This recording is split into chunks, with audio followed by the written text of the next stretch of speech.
John 3 ଅଧ୍ୟାୟ 15 ପଦ, ଯେପରି ଯେ କେହି ତାହାଙ୍କଠାରେ ବିଶ୍ୱାସ କରେ ସେ ଅନନ୍ତ ଜୀବନ ପ୍ରାପ୍ତ ହୁଏ।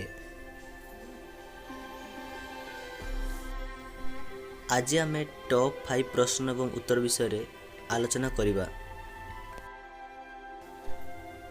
5 ନମ୍ବର ପ୍ରଶ୍ନ, ସମ୍ପୂର୍ଣ୍ଣ ଗୀତ ସଂହିତାର ଲେଖକ କେତେ ଜଣ?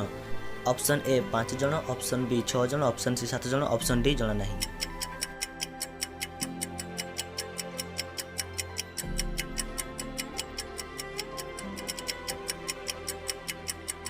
ଏହାର ସଠିକ୍ ଉତ୍ତର ହେଉଛି ଅପସନ୍ ଡି, ଜଣା ନାହିଁ। ଆସନ୍ତୁ ଆଗାମୀ ପ୍ରଶ୍ନ ଦେଖିବା। 4 ନମ୍ବର ପ୍ରଶ୍ନ, ଗୀତ ସଂହିତାର କେତୋଟି ଅଧ୍ୟାୟର ଲେଖକଙ୍କ ନାମ ଜଣାଅଛି? ଅପସନ୍ ଏ 100ଟି, ଅପସନ୍ ବି 110ଟି, ଅପସନ୍ ସି 130ଟି, ଅପସନ୍ ଡି 114ଟି।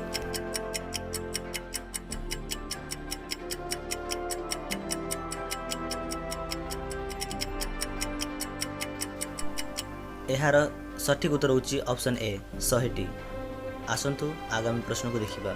3 ନମ୍ବର ପ୍ରଶ୍ନ, ଗୀତ ସଂହିତାର 100ଟି ଅଧ୍ୟାୟ କେତେ ଜଣ ଲେଖକ ଲେଖିଛନ୍ତି? ଅପସନ୍ ଏ 5ଟି, ଅପସନ୍ ବି 6ଟି, ଅପସନ୍ ସି 7ଟି, ଅପସନ୍ ଡି 8ଟି।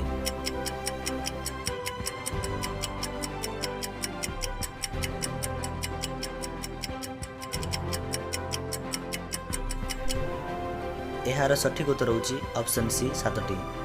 ଆଗାମୀ ପ୍ରଶ୍ନ ନମ୍ବର 2, ଗୀତ ସଂହିତାର 73ଟି ଅଧ୍ୟାୟ କିଏ ଲେଖିଛନ୍ତି? Option A Paul, option B Asaph, option C ଦାଉଦ, ଅପସନ୍ ଡି ସଲୋମନ।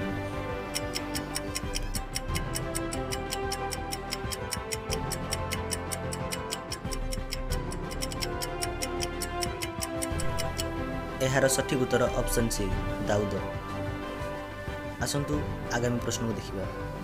ନମ୍ବର 1, କରହ ବଂଶୀ କେତୋଟି ଅଧ୍ୟାୟ ଲେଖିଛନ୍ତି?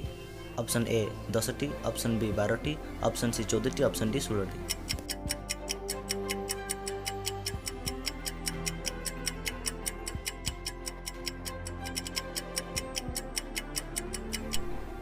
ଏହାର ସଠିକ୍ ଉତ୍ତର ଅପସନ୍ ବି 12ଟି।